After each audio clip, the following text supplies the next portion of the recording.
स्वामी संत शरण जी महाराज के चरण कमलों में कोटि कोटि बार नमन। मंचस्थ हमारे गायक महोदय द्रौपदी भारती जी और हमारे कलाकार लोगों को सभी को कोटि कोटि बार नमन है। आए हुए सत्संग प्रेमी महान भाव माता एवं भक्ति मति बहनों सबों के अंदर विराजमान परम पिता परमात्मा को कोटि कोटि बार नमन। आज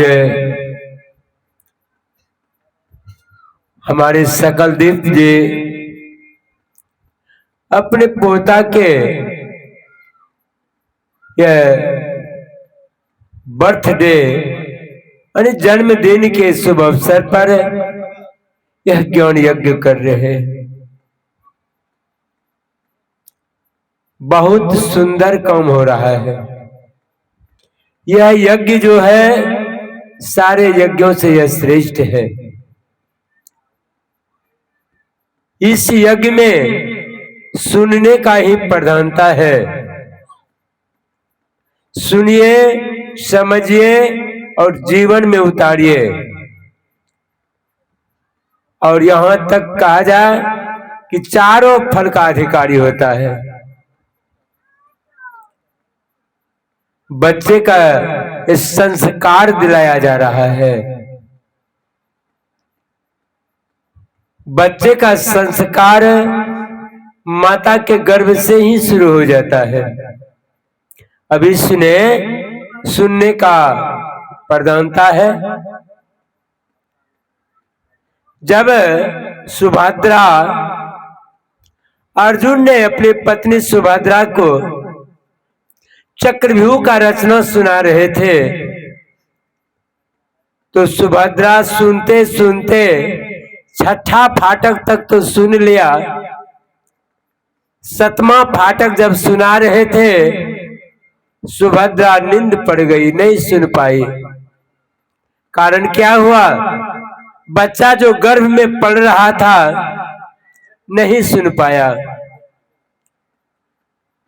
जन्म हुआ, बहुत बड़ा योद्धा जन्म लिया जिसका नाम अभिमन्यु। अर्जुन का बेटा, कृष्ण का भंजा, इतने बड़े महान योद्धा जन्म लिए। जब महाभारत का युद्ध हुआ तो यह अभिमन्यु ने अपने गदा के चोट से छठा फाटक तक तो तोड़ दिया और कहा सतमों में क्या रखा है। मां नहीं सुन पाई थी। बच्चा जो गर्भ में पड़ रहा था नींद पड़ गया, सतमा फाटक नहीं सुन सका था। निकलने का जब समय हुआ अभिमन्यु मारे चला गया। यदि सुनती मां तो आज अभिमन्यु मारे नहीं पड़ता। कहने का तात्पर्य है बच्चे का संस्कार माता के गर्भ से ही प्रारंभ हो जाता है। गुरु वशिष्ठ मुनि के स्वपुत्र को विश्वामित्र मुनि ने मार दिए। वंश में कोई नहीं बचा। एकमात्र शक्ति मुनि की पत्नी जो थी गर्भवती थी, गर्भ में बच्चा पल रहा था। गुरु वशिष्ठ मुनि मन में सोचा अजी इसके गर्भ से लड़का जन्म ले लिया तो कम से कम वंश पलट जाएगा, वंश में एक लड़का हो जाएगा। गुरु वशिष्ठ मुनि ने शक्ति मुनि की पत्नी को एक आश्रम से दूसरे आश्रम ले जा रहे थे। बच्चा जो गर्भ में पल रहा था वह वेद वाक्य गा रहा था। गुरु वशिष्ठ मुनि ने कहा कि बेटी यह आवाज कहां से आ रही है? कहा पिताजी आपका पोता जो है ना गर्भ में पल रहा है वही वेद वाक्य गा रहा है।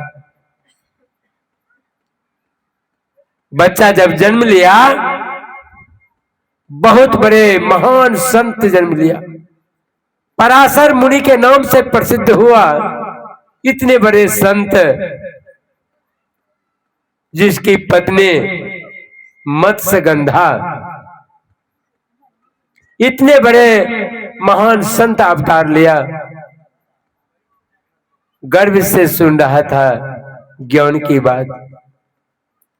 उनका पुत्र वेदव्यास जी महाराज कितने बड़े संत थे, जिसके नाम से गुरु पूर्णिमा हम लोग मनाते हैं। तो कहने का तात्पर्य है, बच्चे का संस्कार माता के गर्भ से ही प्रारंभ हो जाता है। माँ जैसा चाहेगी पुत्र को पैदा करना, वैसा पुत्र पैदा कर सकती है। माँ चाहेगी पुत्र को चोर बनाना, चोर बना सकता है। साधु बनाना चाहेगा, साधु बना सकती है माँ। जैसा पुत्र को पैदा करना चाहेगी, वैसा पुत्र पैदा होगा। जब कयाधु गर्भवती थी, इंद्र ने कयाधु को बंदी बनाकर ले जा रहे थे। नारद जी बंदी गृह से छुड़ा करके अपने आश्रम में रखा था। जब सत्संग करते थे न, तो वह कयाधु सुनती थी सत्संग। बच्चा जो गर्भ में पड़ रहा था वह सुन रहा था। जब बच्चा जन्म लिया, क्या नाम पड़ा? भक्त प्रहलाद। इतने बड़े भक्त पैदा लिए। सत्संग का बड़ी महत्व है, सुनने का बहुत बड़ा महत्व है। सुनने से देखिए महान से महान संत अवतार लेते। आज देखिए कोहल मुनि, कोहल मुनि के पुत्र अष्टावक्र मुनि, जो कि मां के गर्भ में पढ़ रहा था। कोहल मुनि जब शास्त्र पढ़ते थे तो कहीं कहीं उच्चारण में गलत पढ़ देते थे। बच्चा जो गर्भ में पढ़ रहा था ना, बच्चा गर्भ से ही कहता था, पिताजी शास्त्र गलत मत पढ़िए, गलत पढ़ने से पाप लगता है। फिर अपना सुधार लेते थे। कहीं फिर गलत हो जाए तो बच्चा गर्भ से कहता था, पिताजी गलत मत पढ़िए शास्त्र को, गलत पढ़ने से पाप लगता है। बार बार ठोकर दिया। कोहल मुनि ने कहा, अभी तक तो तुम माता के गर्भ में है, और बाहर होगा तो तुम क्या करेगा? लगता है बड़ा नटखट है, बहुत चढ़ा बुझाता है। तो बार बार कहने से मन में आक्रोश पैदा हो गया और कहा, जब तुम जन्म लेगा तुम्हारा 8 अंग टेढ़ा मेढ़ा होगा। जन्म तो लिया लेकिन 8 अंग टेढ़ा मेढ़ा हुआ, जो कि राजा जनक के गुरु बने थे। जब दरबार में गया था तो बड़े बड़े विद्वान लोग बैठे थे, देख करके हंस दिया। अष्टावक्र मुनि भी हंस दिए थे। कहा, महाराज आप क्यों हंसे? कहा, पहले आप लोग हंसे हैं, पहले बताइए। कहा, नहीं महाराज पहले आप बताइए।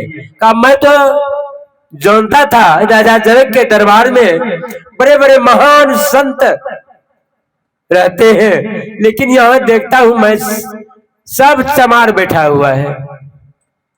बड़ा दुख हुआ मन में। कहा, मेरा हार मांस टेढ़ा मेढ़ा है, मेरा अंग टेढ़ा मेढ़ा के चलते आप लोग हंस दिए। तो चमड़ा को तो पहचानता है, चमार ही ना, तो चमार नहीं तो और क्या? काहे सभासदियों सुनो, नदी टेढ़ी मेढ़ी होती है, नदी का पानी टेढ़ा मेढ़ा नहीं होता है। ईख टेढ़ा मेढ़ा होता है, ईख का रस टेढ़ा मेढ़ा नहीं होता है। तकिया लाल पीला काला बहुत तरह का होता है, लेकिन सबके अंदर वही एकमात्र रुई रहता है। शरीर टेढ़ा मेढ़ा क्यों नहीं हो, लेकिन ज्ञान टेढ़ा मेढ़ा नहीं होता है। कितने बड़े संत हुए थे। कहने का तात्पर्य है कि वह संस्कार जो है माता के गर्भ से ही शुरुआत हो जाता है। आज संस्कार के लिए जय हिंद जी, जो कि सकलदीप जी का पुत्र है, वह अपने पुत्र के लिए यह संस्कार जो है जन्म के अवसर पर यह सत्संग करवा रहे हैं। संस्कार को जगाने के लिए, संस्कार तो जग करके पहले से उत्पन्न होता है, पहले से संस्कार रहता है। जैसे कि जब जाति के मुसलमान थे, लेकिन जब प्रणाम करने के लिए गए थे, शादी करने के लिए जा रहे थे, तो कहा रज्जब तू गजब किया, सिर पर बांधे मोर, आए थे हरि भजन को, चला नरक की ओर। इतना ही कहा कि संस्कार भरा हुआ था, उस संस्कार के कारण वह जग उठा। देखिए, संस्कार पूर्व जन्म का संस्कार पहले से रहता है, इसलिए यह संस्कार जन्म के बाद भी दिलाया जाता है। और खुशी खुशी भक्ति से यह जन्म दिवस के शुभ अवसर पर सत्संग करते हैं। भगवान कृष्ण को 16,108 रोनी थे। सभी रोनी का विचार हुआ इसी तरह से कि अपने पति का जयंती मनाएंगे, मन में हो गया। और सत्यभामा जो थी, मन में सोचती थी मैं श्रेष्ठ हूं। सबका मन में हुआ कि हम अपना पति का जो है ना जयंती मनाएंगे, तो सबका मन हो गया।